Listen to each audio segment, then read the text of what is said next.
Muito bem, meus irmãos, nós vamos abrir a palavra de Deus então, no livro de Êxodo, capítulo 6, versículo 20, a princípio. 6:20 de Êxodo.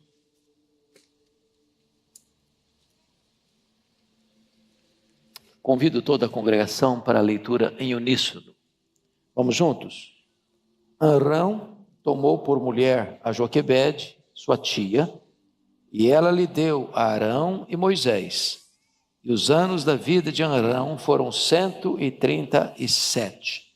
Agora, números 26, 59.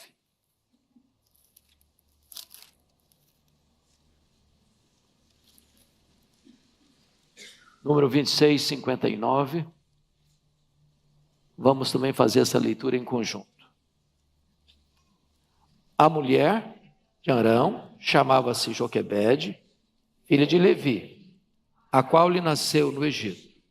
Teve ela de Arão a Arão e a Moisés e a Miriam, irmã deles. Agora vamos voltar para Êxodo capítulo 1.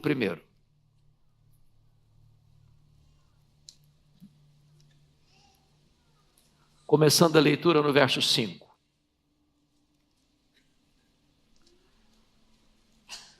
Eu passo a ler então. Todas as pessoas, pois, que descenderam de Jacó foram 70. José, porém, estava no Egito.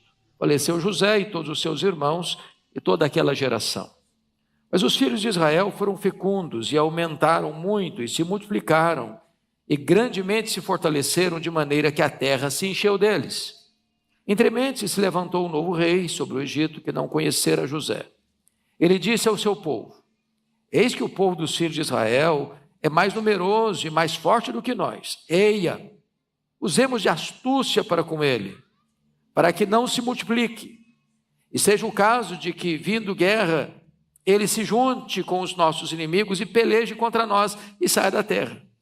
E os egípcios puseram sobre eles feitores de obras, para os afligirem com suas cargas. E os israelitas edificaram a Faraó as cidades Celeiros, Pitom e Ramsés. Mas quanto mais os afligiam, tanto mais se multiplicavam e tanto mais se espalhavam, de maneira que se inquietavam por causa dos filhos de Israel. Então os egípcios, com tirania, faziam servir os filhos de Israel. E lhes fizeram amargar a vida com dura servidão em barro e em tijolos, e com todo o trabalho no campo, com todo o serviço em que na tirania o serviam. O rei do Egito ordenou as parteiras hebreias, das quais uma se chamava Sifrá e a outra Puá, dizendo: quando servirdes de parteiras às hebreias, examinai. Se for filho, matai-o. Se for filha, que viva. As parteiras, porém, temeram a Deus e não fizeram como lhe ordenara o rei do Egito, mas deixaram viver os meninos. Então o rei do Egito chamou as parteiras e lhes disse: por que fizestes isso e deixastes viver os meninos? Responderam as parteiras a Faraó: é que as mulheres hebreias não são como as egípcias, são vigorosas, e antes que lhes chegue a parteira, já deram à luz a seus filhos.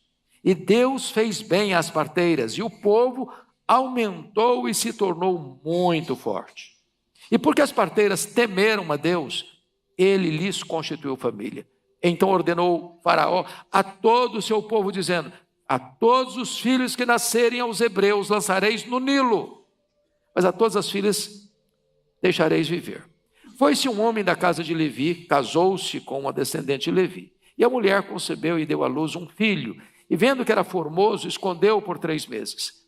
Não podendo, porém, escondê-lo por mais tempo, tomou um cesto de junco, calafetou-o com betume e piche, e pondo nele um menino, largou-o no carriçal à beira do rio.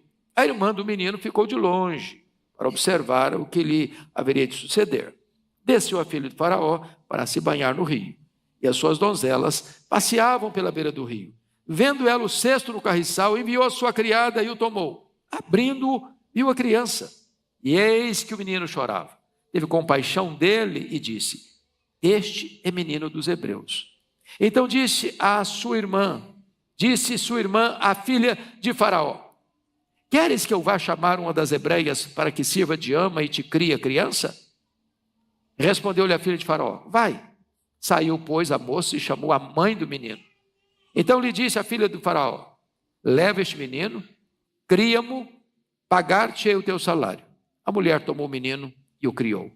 Sendo o menino já grande, ela o trouxe a filha de Faraó, da qual passou ele a ser filho. Esta lhe chamou Moisés e disse: porque das águas o tirei. Amém. Meus irmãos, esta belíssima história, que é a base da história de Israel, do povo de Deus, de onde procede o Messias, começa, historicamente falando, dentro dessa família, lá em Ur dos Caldeus, no sul da Mesopotâmia. Quando Deus dá uma ordem a Abrão sair da sua terra, no meio da sua parentela, uma vez que essa população da Mesopotâmia adorava outros deuses, falsos deuses, muitos deuses. E Abraão sai de Ur, vai se fixar em Harã, norte da Mesopotâmia. E de lá, ele sai, aos 75 anos, rumo à terra que ele não conhecia, que Deus havia lhe prometido.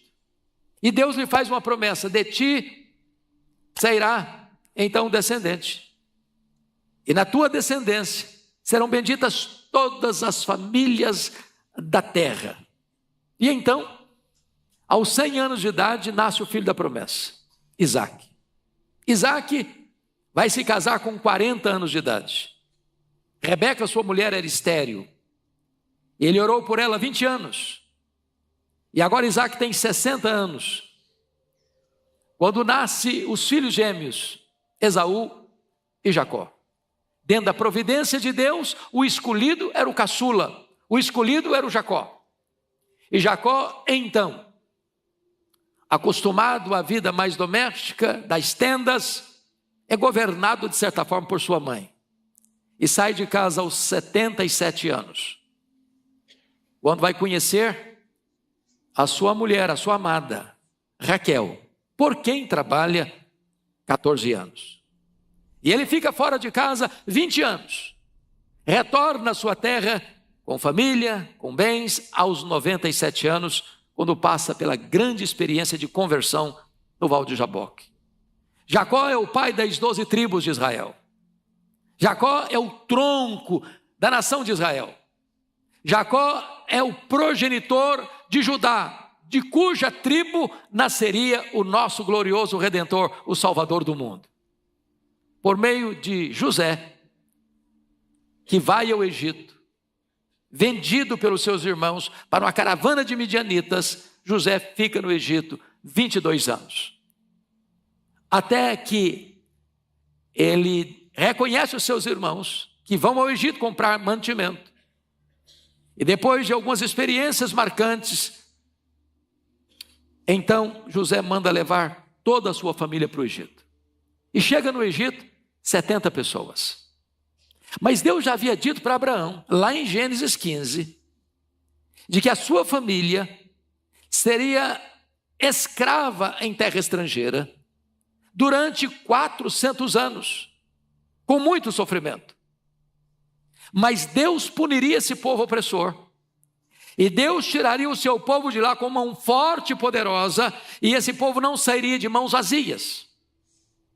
E agora o nosso texto nos informa, no capítulo 1, que chega um momento que se percebe que essa família de hebreus está crescendo e se multiplicando e se fortalecendo grandemente,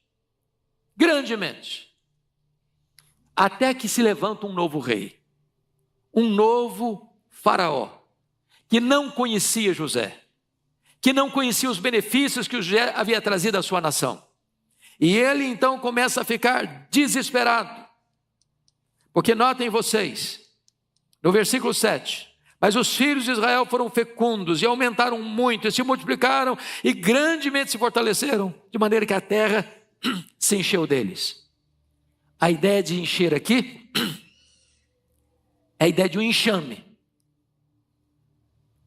É uma ideia de uma povoação capilarizada por todo o Egito. E diz o texto, no verso 8, que esse faraó se levanta E então começa a nutrir um medo no coração no verso 9. Eis que o povo dos filhos de Israel é mais numeroso e mais forte do que nós. Mentira, isso não é verdade. O medo aumenta o problema, maximiza o problema. E ele está levantando essa questão para agir de maneira astuciosa contra o povo de Deus. Mas então a primeira medida é tomada. Por favor, leia o verso 10 comigo, bota na tela, por gentileza. A primeira medida para frear o crescimento do povo de Deus. Toda a igreja comigo, verso 10. Eia, usemos de astúcia com ele, para que não se multiplique, e seja o caso que, vindo guerra, ele se junte contra os nossos inimigos, peleje contra nós e saia da terra. Então, a primeira atitude de Faraó para frear o crescimento do povo de Deus, para oprimir o povo de Deus, foi astúcia. Qual o medo dele? É que numa possível guerra, os hebreus se juntassem aos inimigos e fossem embora dessa terra, perdendo eles a mão de obra escrava. A essas alturas, os hebreus já eram ferramenta de trabalho, já estavam submetidos a trabalhos forçados. Mão de obra barata, por que não dizer completamente grátis? Mas o que aconteceu? Consequência imediata, versículo 11, a igreja comigo de novo. E os egípcios puseram sobre eles feitores de obras para os afligirem com suas cargas. Os israelitas edificaram a Faraó, as cidades celeiros de Pitom e Ramsés. Então, tem um outro componente agora, além de trabalho escravo, agora os hebreus têm ao lado um feitor de escravo. Além de trabalhar, vai apanhar. Além de fazer muito trabalho, ainda é chicoteado, ainda sofre a chibata, ainda sofre rigores terríveis na sua aflição. E eles, mesmo debaixo de opressão, constroem celeiros, cidades celeiros. Eles criam a infraestrutura do Egito, eles criam um mecanismo de riqueza para o Egito. E o Egito cresce à base do trabalho escravo. Mas a pergunta é, será que a perseguição destrói o povo de Deus? A igreja de Deus, há algum tempo, parou de crescer porque ela foi perseguida? Historicamente falando, quanto mais se persegue a igreja, mais ela cresce. O sangue dos mártires é a semente da igreja. Ninguém pode deter os passos do povo de Deus. A perseguição não destrói, a perseguição reaviva a igreja de Deus. Resultado, versículo 12, leia comigo, por favor, toda a igreja. Mas, quanto mais os afligiam, tanto mais se multiplicavam e tanto mais se espalhavam, de maneira que se inquietavam por causa dos filhos de Israel. Esse é o povo de Deus. Bate é igual a massa de pão. Quanto mais bate, mais cresce. Quanto mais persegue, mais avança. E aí o que acontece? Faraó parte para uma outra alternativa. Aperta mais as tarraxas. Dobra mais a aposta. E o versículo de número 13 vai mostrar. Vamos ler 13 e 14, por favor. Então, os egípcios, com tirania, faziam servir os filhos de Israel. Eles fizeram amargar a vida com dura servidão, em barro e em tijolos, e com todo o trabalho no campo, com todo o serviço em que na tirania o serviam. Agora não é só escravidão. Agora não é só um feitor de escravo batendo neles. Agora eles fazem o trabalho com tirania, com dor, com amargura de alma, com muita opressão, com muito sofrimento. O povo de Deus está sendo torturado e subjugado. Pois bem, não resolveu o problema. Aí o faraó parte para uma medida mais radical ainda. E eu chamo a sua atenção para essa medida. Por favor, versículo 15 e 16, vamos ler. O rei do Egito ordenou as parteiras hebreias, das quais um chamava Sifrá e a outra Puá, dizendo: quando servirdes de parteira às hebreias, examinai, se for filho, matai, se for filha, que viva. Então, três coisinhas para esclarecer. Primeiro, é que essas duas parteiras certamente eram parteiras chefes, que coordenavam outras parteiras. Nós estamos falando de uma população de praticamente 2 milhões de pessoas. 600 mil homens, fora mulheres e crianças. É claro que duas parteiras não dão conta dessa multidão toda. Agora, notem uma coisa. O que é uma parteira? Pessoal que foi criado na roça como eu nasci com parteira. Ela é o que? Agente de vida. Ela traz à luz vida. Ela explode de alegria porque traz nas suas mãos um ser que está vivo, que vai viver, que vai ser uma bênção. Mas ele inverte os papéis. A parteira vai ser agente de morte. Segundo elemento. Ele convoca parteiras hebreias para matar meninos hebreus. Ele não está convocando parteiras egípcias para matar meninos hebreus. Ele está querendo criar uma fissura entre o seu próprio povo. Ele está querendo gerar uma crise de ódio, de raiva, de sentimento de vingança dentro do povo de Deus. Ele quer que as parteiras hebreias matem os meninos hebreus.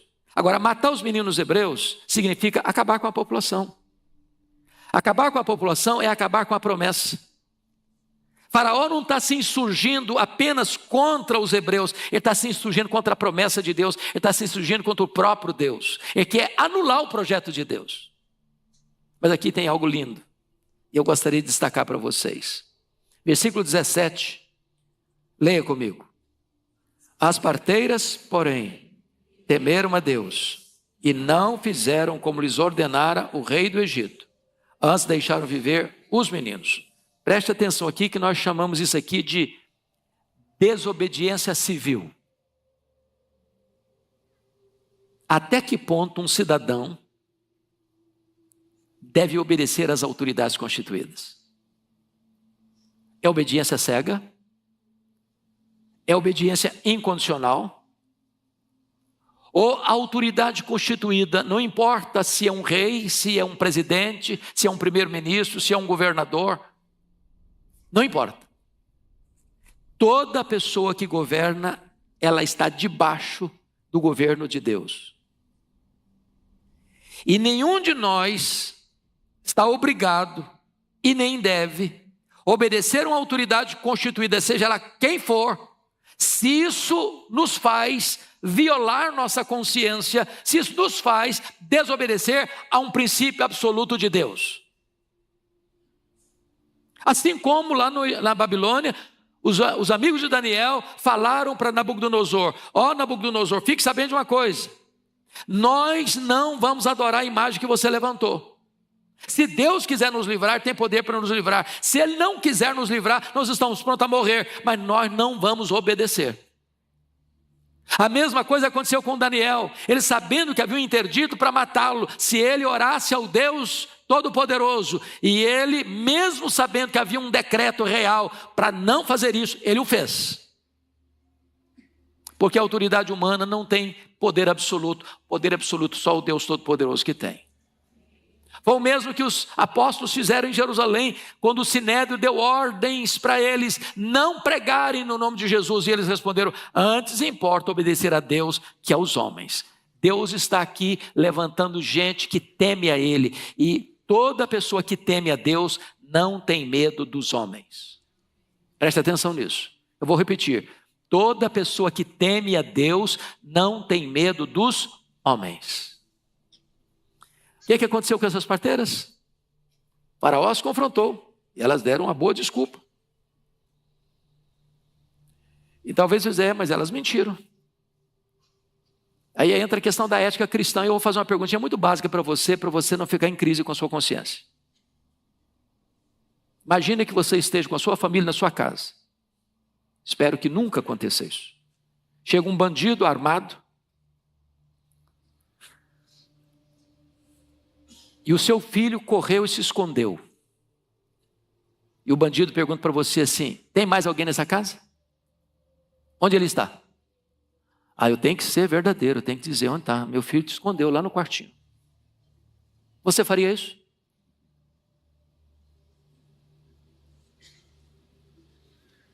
Qual o peso de você dizer, eu não sei, não tem ninguém? Essa palavra vai poupar uma vida. Quando elas disseram, as mulheres hebreias não são iguais às mulheres egípcias, não. Quando a gente chega, a menina já deu a luz.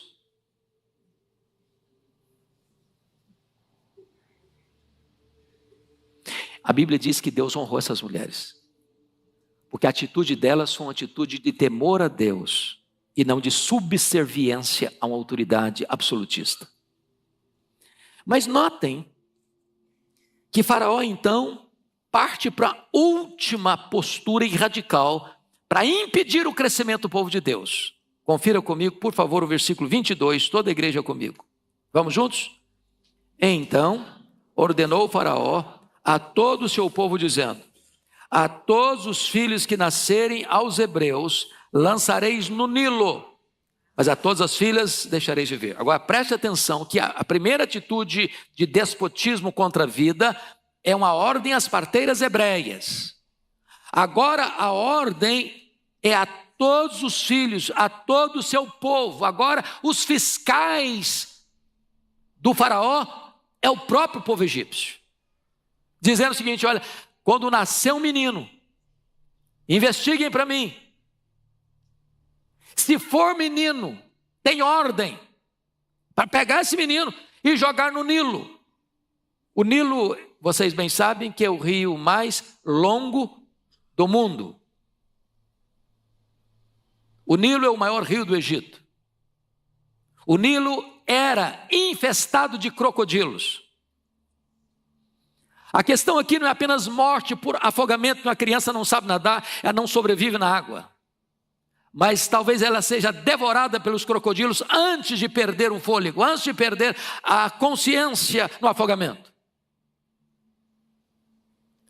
Eu estou trazendo essa análise tão complexa e mais demorada para introduzir o nosso texto do capítulo 2.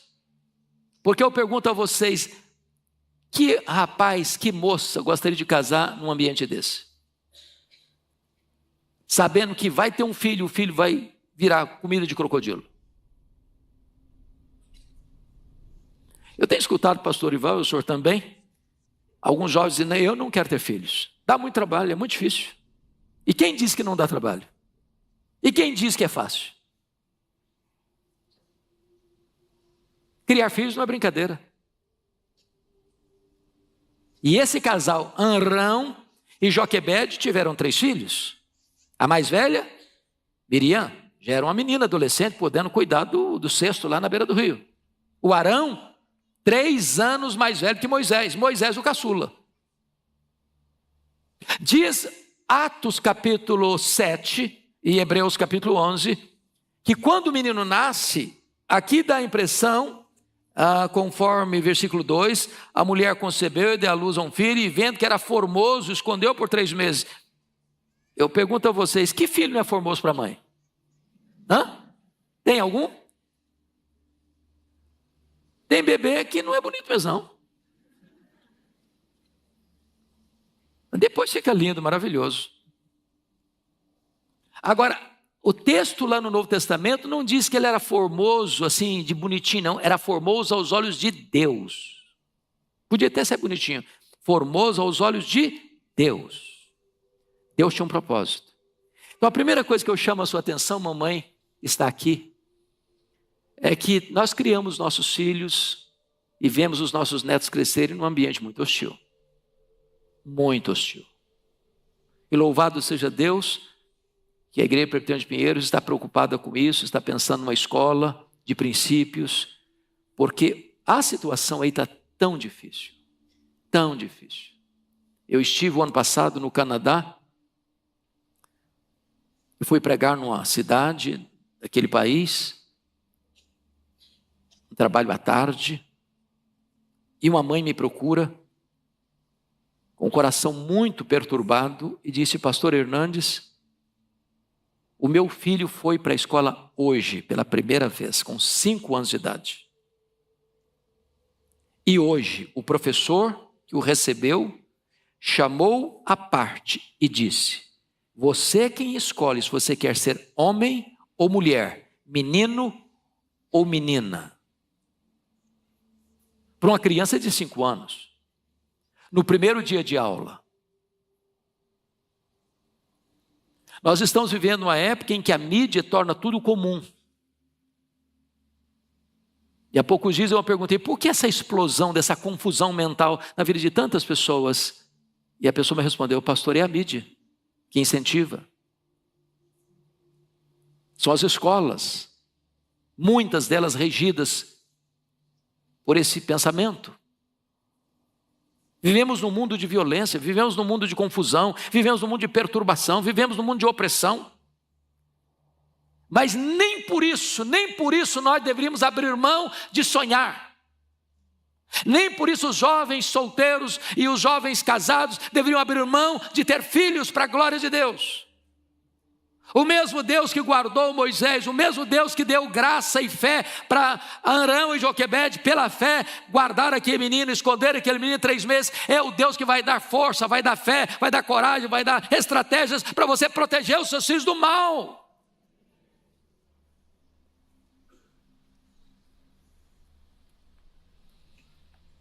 Agora veja você que escondeu o menino 3 meses. Gente, bebê chora ou não chora? Quando é que bebê chora? Quando está com fome? Quando está sentindo dor? Quando está com fome, com dor? Está precisando de limpeza. Mais o quê? Com sono. Pronto. Sabe o que eu penso, tem hora? Que quando o menino começava a chorar, pastor, eu apertava o menino no peito para sufocar o choro dele, porque não podia chorar alto. As casas daquela época, irmãos, não são como as nossas casas, chiques, grandes, bonitas, não. Casas muito singelas.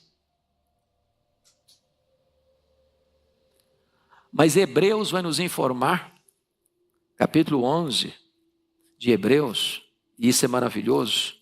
Abra lá comigo em Hebreus 11, põe na tela, filho, para a gente ler. Por favor. Versículo 23, 11 e 23 de Hebreus. Toda a igreja comigo. Pela fé, Moisés, apenas nascido, foi ocultado por seus pais durante 3 meses, porque viram que a criança era formosa. Também não ficaram amedrontados pelo decreto do rei. Olha aqui, que explicação maravilhosa. Por que eles esconderam o menino 3 meses? Pela fé.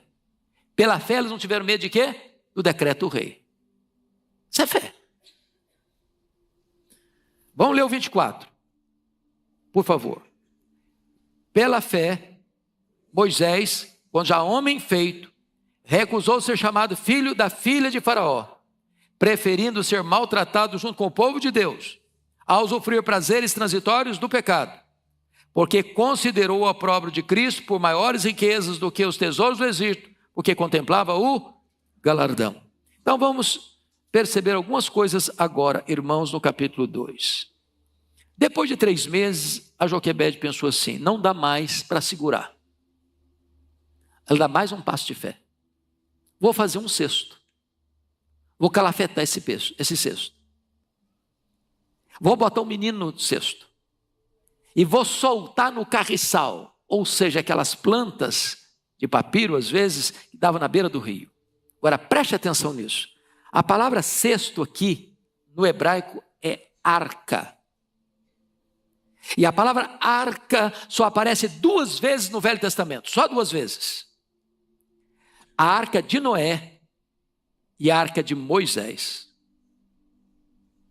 A arca de Noé significou o quê? Salvação. A arca de Moisés significou o quê? Salvação. Na arca de Noé, Deus salvou a humanidade. Na arca de Moisés, Deus salvou o povo eleito. Na arca de Noé, Deus salvou o macrocosmo. Na arca de Moisés, Deus salvou o microcosmo. O que entendeu aquela mulher pela fé? As águas no Nilo não vão ser a sepultura do meu filho. As águas do Nilo vão ser a salvação do meu filho. Isso é fé.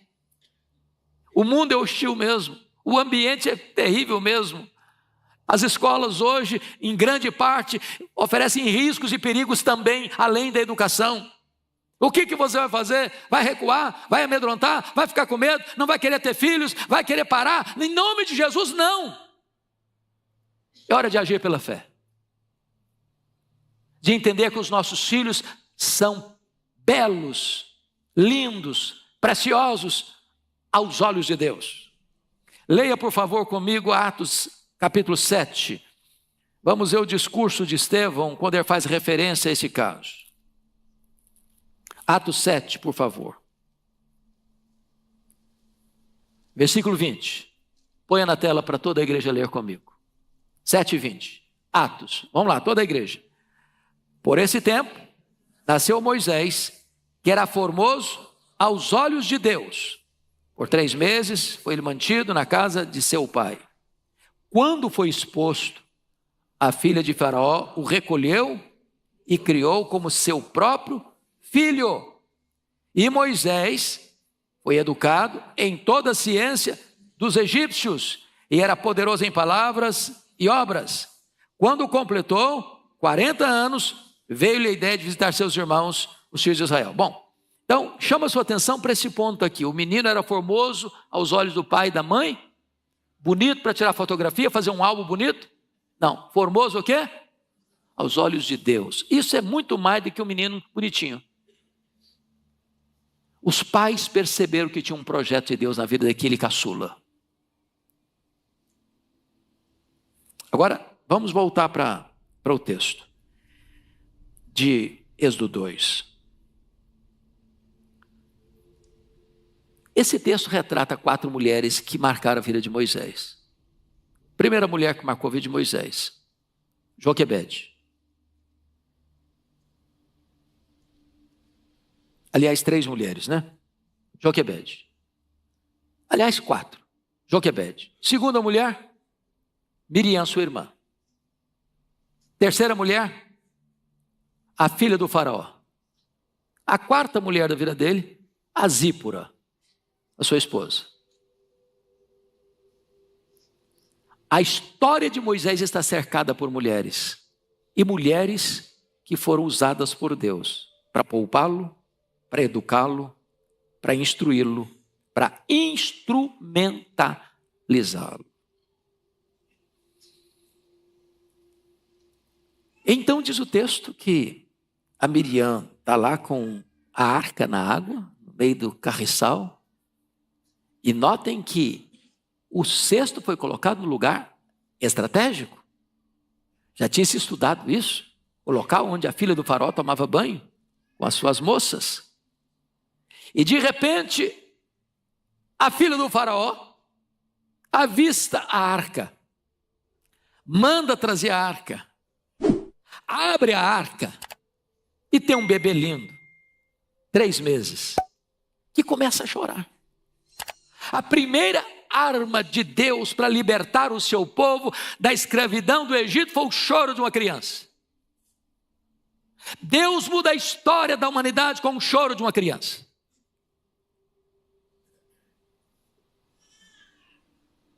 Eu acho incrível a presteza e rapidez e sabedoria da Miriam,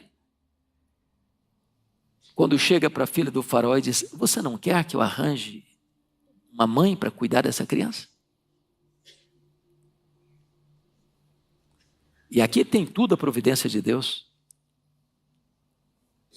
E a filha do faraó disse: eu quero, claro, eu quero.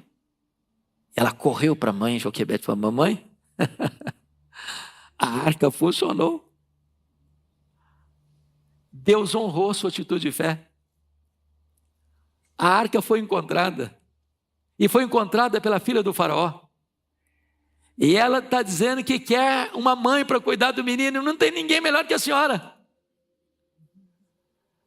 E aí a Joquebede vai, toda posuda, toda tranquila. E olha, eu vou te pagar para você cuidar dele. Agora pensa como Deus é maravilhoso. Um menino marcado para morrer, agora é educado por quem? Pela mãe. Recebendo um régio salário. Essa é a recompensa da fé. Agora preste muita atenção nesse ponto. Deus está resolvendo alguns problemas na vida de Moisés. Primeiro problema, Deus o livra da morte. Segundo problema emocional. É a mãe dele que vai criá-lo. Terceiro problema que Deus resolve, educação religiosa. Porque, voltando para Hebreus 11, por favor, pense comigo nesse aspecto. Volte comigo lá para Hebreus 11 para você entender um ponto, e nós já estamos encerrando. Está escrito o seguinte: